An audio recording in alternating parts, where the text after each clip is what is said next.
All right, everyone, let's get started. It is another red day on the markets of cryptocurrencies. You're watching Crypto Corner, your crypto radar for all the latest news, reviews, market analysis, and tutorials that help you master the crypto markets. And today we're going to talk about Bitcoin because, of course, everyone is right now worried about what's happening with Bitcoin. It is driving the whole market. So when Bitcoin is down, the whole market is down. This is exactly what is happening right now. As you can see, everything is on the red. Bitcoin is down almost 10% today in the last 24 hours. And the rest of the market is following. Altcoins, of course, are falling worse.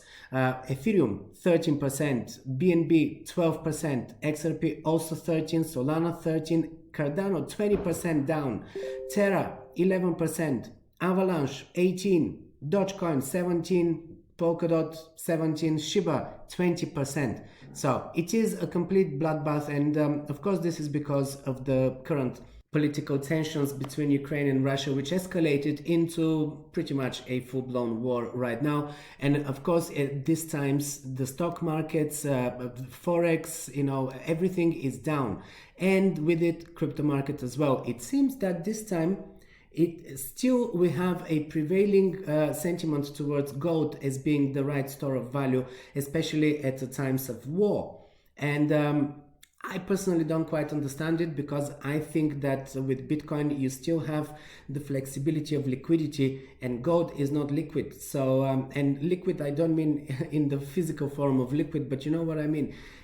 It is not easily transferred. So to me, cryptocurrencies shouldn't really do that bad. But I feel that this is the initial scare, which is very similar to what we had during the beginning of the pandemic, for instance, where stock market and crypto went down together, and it was a big crash, right? So this is pretty much what's happening right now. And I'm going to look at the charts, but currently the sentiment is really down. We see that the fear and greed index is yet again in extreme fear. So I'm not really expecting Bitcoin to be doing well just yet. And technically speaking, we already saw that. Because I was talking actually a few days ago, I posted one of my most important videos, which was showing you how to use moving averages, specifically exponential moving averages in pairs, in order to find the right entry and exit points, so that you can actually guess what Bitcoin can do next. And this video is actually showing you the two main strategies that I'm using when I'm using moving averages. I'm using more than just two, but these were the main two. If you missed that video, by the way, I'm gonna link it. It's gonna pop up. If you're watching this on YouTube, it's gonna pop up here in this corner, and it will be at the end of the video as well, or it will also be in the description below, so you can go and check it out. So here what we are seeing is that we dropped below the 50-day moving average yet again. When we are down, and this is on the daily, when we are below the 50th moving average on the daily, I'm not interested in entering a trade. And this is really what we did. I mean, we managed to climb above this moving average recently, and this was at the beginning of February. This is when we actually expected that we are getting out of this, what we were calling a correction up until then. I mean, until January, we were still talking about a correction. Now, I'm talking about a bear market. For the last few weeks, I'm talking about a bear market, no longer a correction. So what changed? What happened that I think we are in a bear market and not just a correction? Well, as you can see, we dropped below the 50 moving average. This is usually what we do during a correction as well, but it's been now quite a few months that we are failing to climb above it. And as we tried and successfully climbed above it at the beginning of February, we thought, okay, this was a correction. We are now starting a recovery. No, we failed. We printed a double top here. And this is quite a big difference between having just a correction and now really having a full-on bear market. This is why I'm talking about a bear market at this point. As you can see, we dropped below this 50th moving average with quite a velocity, quite a lot of volume, and this is quite bearish. So this double top here, first of all, is a bearish pattern in its own right. At the same time, we have a break below the 50th moving average. At the same time, we have a bearish cross on the 8th and the 5th EMAs. These are the thinner lines here that you're seeing, these moving averages. And we also have a bearish cross on the 50th and the 9th EMA as well. and these are the thicker lines. The orange is the 50th and the blue is the 9th. So whenever the shorter one, the 9th, is crossing the longer one on the downside, the 50th here, this is a bearish indicator. So this is definitely, there's nothing here that looks bullish to me. And these are all indicators, because we're on the daily, these are indicators for the upcoming weeks to even months, not for the next few days only, because this is still a large time frame. If we go on the 4-hour chart, it is a very similar situation, and the 1-hour chart slightly bullish, slightly. But the only good thing that I'm seeing right now is that on the 4-hour chart we're quite low on the RSI, and it's the same on the 12-hour chart, quite low on the RSI. So in the short term, for the next few days, I'm expecting a bounce. So this is the good news. We can bounce up here. We can actually come to reclaim this level, try to actually retest it, this level, around 38 maybe not, but 37,000 is something that we could revisit on a bounce upwards, maybe even 38.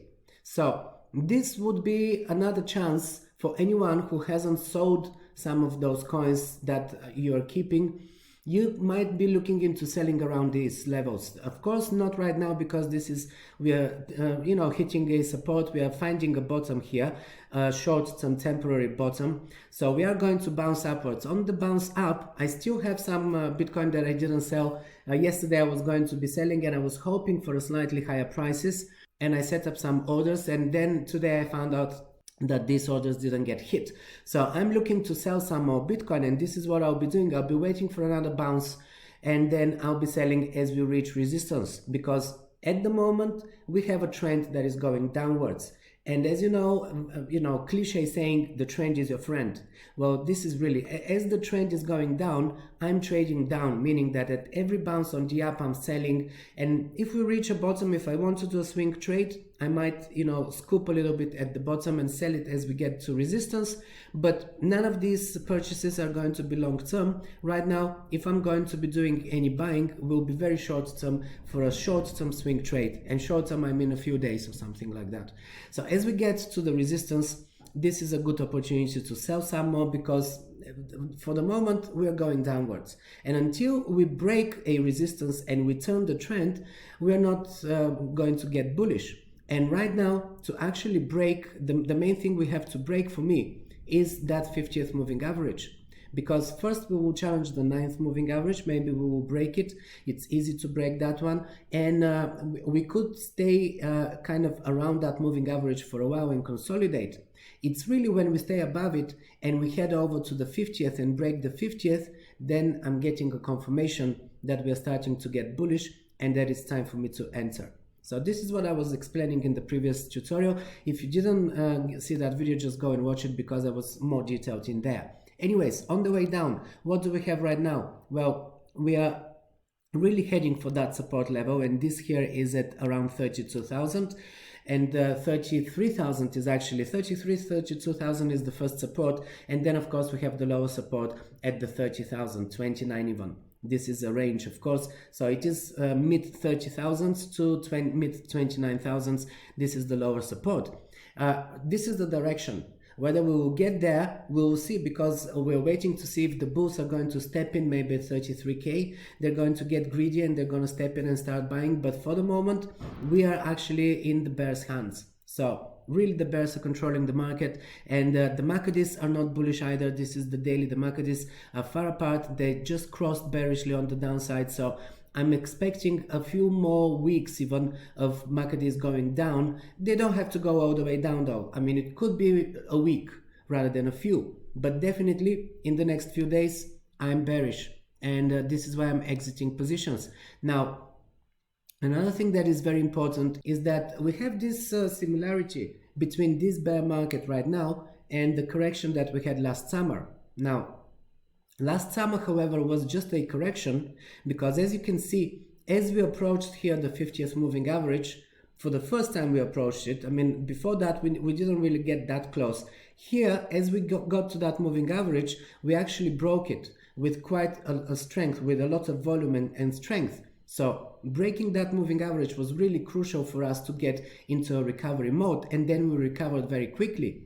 What we did right now is not that. Unfortunately, we came here, we broke this moving average, but very quick after that, we got rejected and we come down to test it as a support, and it was just about holding us, but on the second attempt we broke it, and this is our failure to repeat what happened last summer. So last summer was really a correction, and this is the difference between a correction and a bear market. As we got higher here and we printed for the first time, we printed a higher high than the previous one, we actually dropped straight after that, and we failed to make this into a bull run. So this is the big difference. This is what I wanted to point out here. This is why I'm expecting that for the next few weeks and even for the next few months, most likely, we're going to continue the bear trend until we find some positive sentiment yet again coming back into Bitcoin. And typically, right now, everyone is scared about the war. It's early days. But if this situation gets resolved quickly, we could actually see another bullish sentiment coming back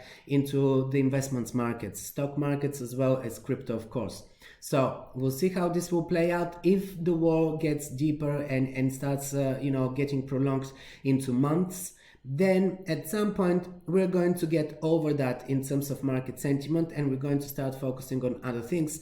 Also, with cryptocurrencies, this is still censorship resistant money, don't forget, especially Bitcoin. And that's very important because at times of war, it is really necessary to have this kind of freedom.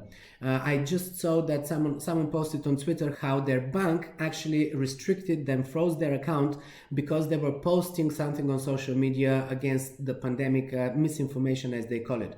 So people are now starting to even get their bank accounts frozen for having an opinion, even if it's the wrong opinion, for having an opinion in a free country. This was America. It was an American Twitter account that posted that. So this is scary, and censorship resistance is going to be even more important as time goes by. So that's why I'm not really worried about Bitcoin. This bear market is also going to end.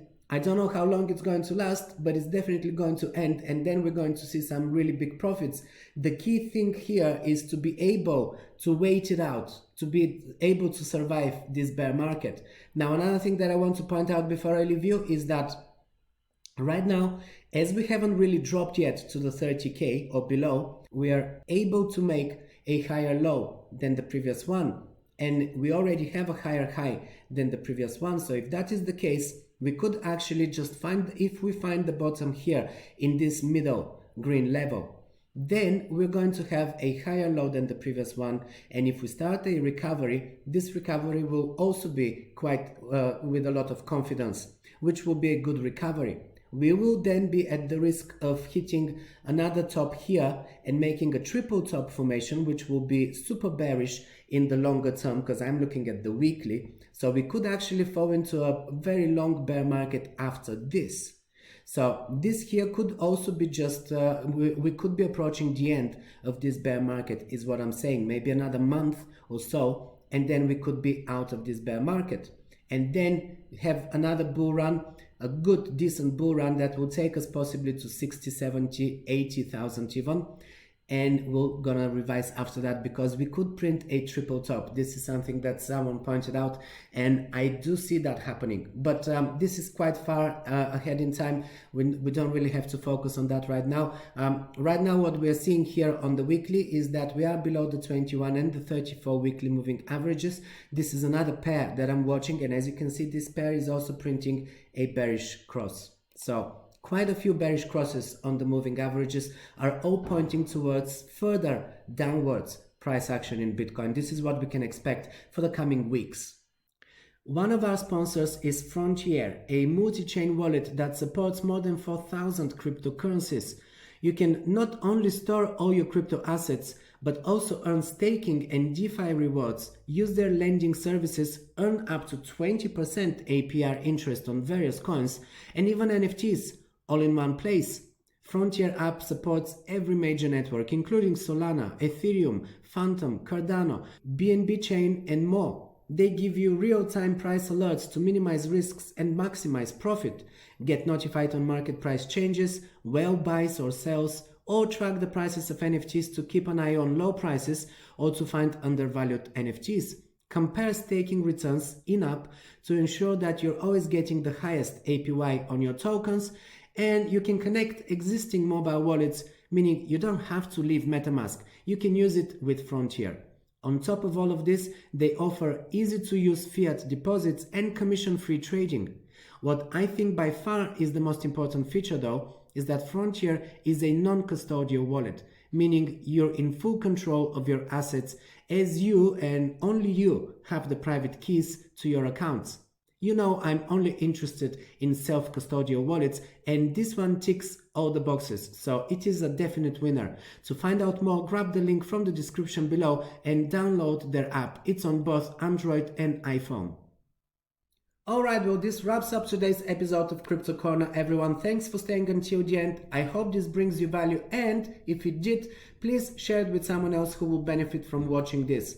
Also, if you want more crypto content like this one, make sure you are subscribed to this channel and show your support by leaving a like and a comment below. This will help the algorithms pick up this video so that it can reach more people. Also, make sure that you check out the links in the description below, where I list all of my top crypto services, exchanges, wallets, my top charting tools for market analysis, and my 2 ebooks that will help you get a better understanding of everything in the blockchain space.